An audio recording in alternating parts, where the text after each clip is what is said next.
1977 எம்ஜிஆர் இதே மாதிரி தான் திமுகவை வீட்டுன்னு சொல்லி நடிகராக வந்து ஆனா செஞ்சு காமிச்சார் 77. அதே மாதிரி விஜய் இப்ப சொல்றாரு திமுக அந்த அடுத்த வருஷம் தேர்தல் வந்து எப்படி இருக்கு? எம்ஜிஆர் காலத்தில் இருந்த மாதிரி மக்கள் இல்லை. இப்போ இன்னைக்கு இருக்கிறவங்க வந்து ஒவ்வொருத்தரும் ஹீரோ, ஒவ்வொருத்தரும் ஜேர்னலிஸ்ட். இன்னைக்கு வந்து மீடியா சொல்கிறத நம்பிக்கிட்டு இருக்கிற மக்களாக இல்லை, ஒவ்வொருத்தரும் மீடியா பர்சனாக மாறிட்டான். ஒரு காலத்தில் வெறும் ஹீரோவை திரையிலேருந்து பார்த்தா அதனால் அவனுக்கு ஒரு மயக்கம் இருந்துச்சு. இன்றைக்கி ஒவ்வொருத்தரும் தானே ஹீரோங்கிற லெவலுக்கு வந்து மேலே வந்திருக்கிறான். அதனால் அந்த 77 காலம் வேறு, 2026 காலம் வேறு. இத்தனை ஆண்டுகள் பலாயிரம் கிலோமீட்டர் தமிழ்நாடு ஒவ்வொரு இடத்துக்கும் போய் பிரச்சனைகளை சந்திச்சு மக்களோட மக்களாக போய் பார்த்துட்டு நடிகர் விஜய்ங்கிற ஒரு கட்சி ஆரம்பிச்சு எங்கேயுமே போல எங்கேயும் பண்ணல. 6 மணிக்கு மேலே பேச மாட்டார் அப்படின்னு ஃபீல் பண்ணாங்க. ஆனால் அவரோட மாநாட்டுக்கு 2 லட்சம் பேர் எப்படி வந்தாங்க? என்ன லட்சக்கணக்கிலே மக்கள் திரளுவது என்பது திரைப்படத்தில் புகழ்பெற்ற செல்வாக்கு பெற்ற கதாநாயகர்களுக்கு இயல்பான ஒன்றுதான்.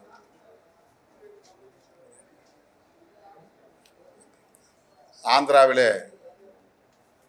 சிரஞ்சீவி, பவன் கல்யாண், அதை போல தமிழகத்திலே பல தலைவர்கள் இன்றைக்கு நாம் விஜயகாந்த் உட்பட விஜய் வரையிலும் பார்க்கிறோம். ஆனால் அவர்களால் கடைசி வரையில் தாக்கு பிடித்து நிற்க முடிகிறதா என்ற கேள்வி எழுகிறது. ரசிக பட்டாளம் என்பது வேறு, அரசியல் விழிப்புணர்வு பெற்ற களப்பணியாளர்கள் என்பது வேறு. சில லட்சம் பேர் போதாது ஆட்சியை கைப்பற்றுவதற்கு. 5 லட்சத்திலிருந்து 10 லட்சம் பேர் ஒரு இடத்திலே திரண்டால் உங்களுக்கு பிரமிப்பை உருவாக்கும். ஆனால் அது ஆட்சிக்கு பயன்படாது. அதை வைத்து நாம் ஆட்சி மாற்றமே நிகழ்ந்துவிடும் என்று சொல்ல முடியாது. கட்சி தொடங்கி இத்தனை ஆண்டுகள் கடந்த நிலையில் 2 மாநில மாநாடுகளை நடத்தியிருக்கிறார்கள். 1வது மாநாடு 2வது மாநாடு என்று தான் அதற்கு பெயர் சூட்ட முடிந்ததை தவிர கருத்தியல் சார்ந்து அந்த மாநாட்டுக்கு பெயர் சூட்ட முடியவில்லை. அதில் ஒரு ஐடியாலஜிக்கல் கான்செப்ட் இல்லை. இப்போ நாங்கள் மாநாடு நடத்துகிறோம்னா வெல்லும் ஜனநாயகம் மாநாடு, அதில் ஒரு கான்செப்ட் இருக்குது.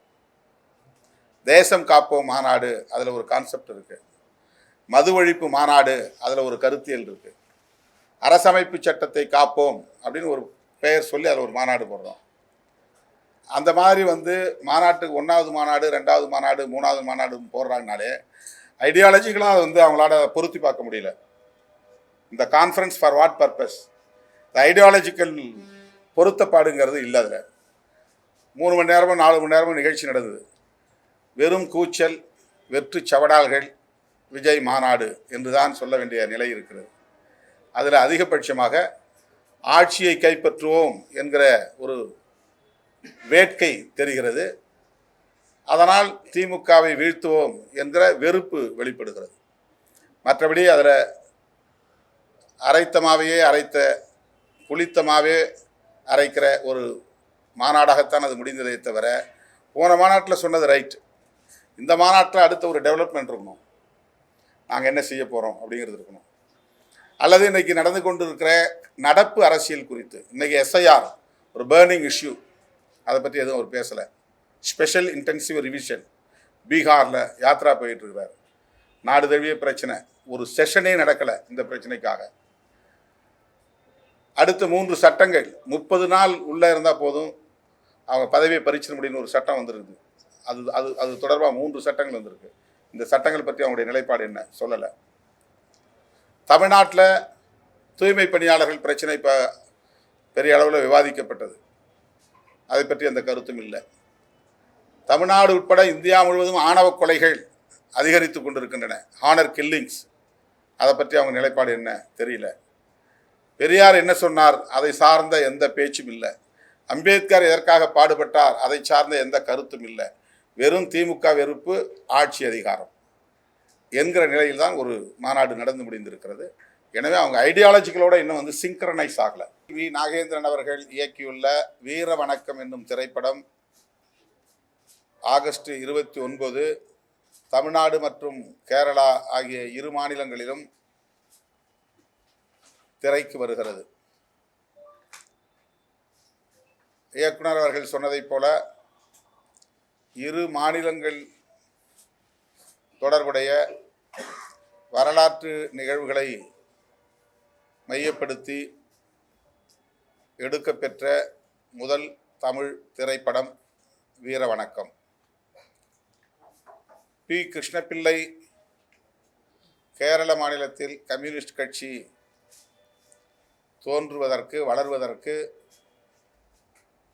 அடிப்படையாக பணியாற்றியவர். 20 ஆண்டுகளில் கேரளாவில் உழைக்கும் மக்களை அமைப்பாக்கிய பெருமைக்குரியவர். அவருடைய வரலாற்றையும் கம்யூனிஸ்ட் கட்சியின் வரலாற்றையும்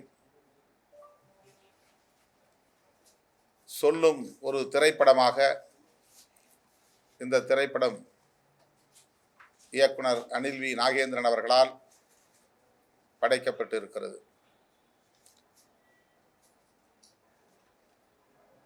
அந்த மாநிலத்திலிருந்து இந்த மாநிலத்திற்கு வந்து அவர்கள் வாழ்ந்த காலத்தில் 2 மாநிலங்களிலும் முற்போக்கு சிந்தனையாளர்களை வளர்ப்பதற்கு அவர் அரும்பாடுபட்டிருக்கிறார்.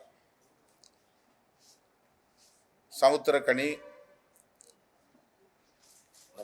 பரத், ரித்தேஷ் ஆகிய 3 ஹீரோக்கள் இந்த படத்திலே குறிப்பிடத்தக்க கதாபாத்திரங்களை ஏற்று நடித்திருக்கிறார்கள். சுரபிலட்சுமியும் நடித்திருக்கிறார்.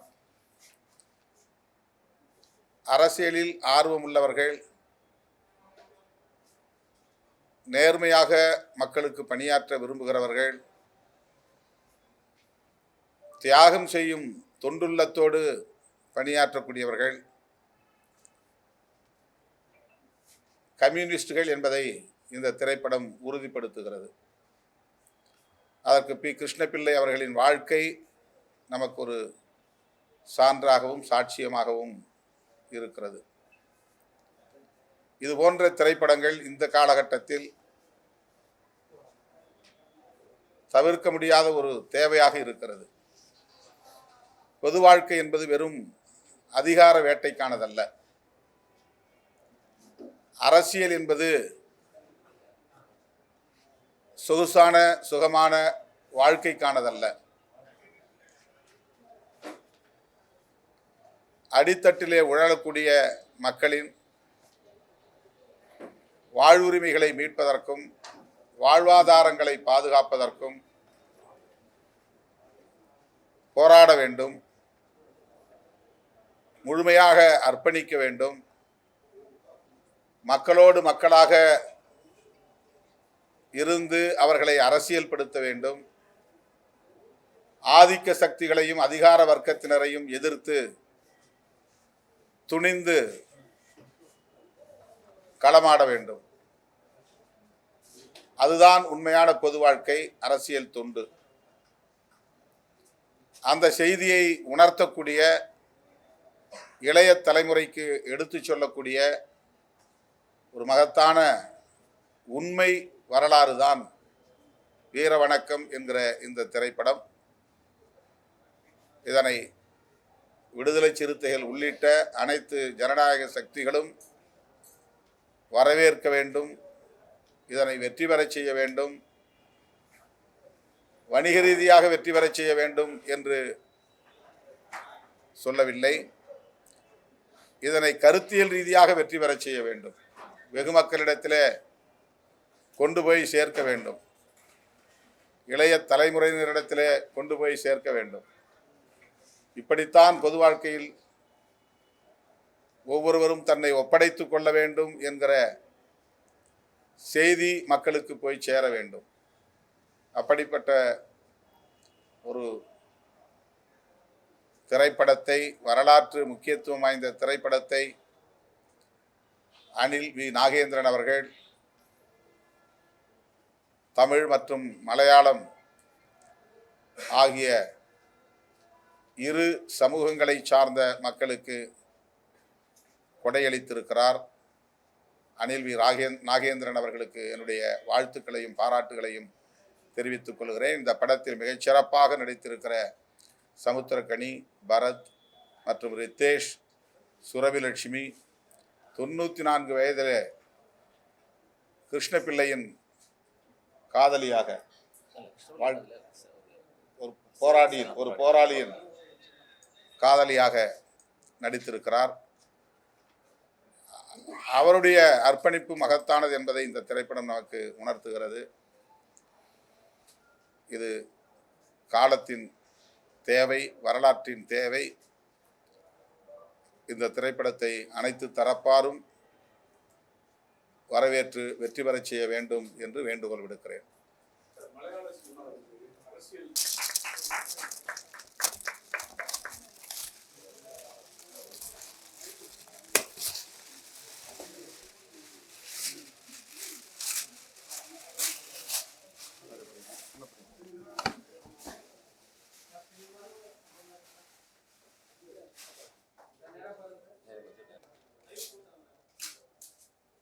வணக்கம்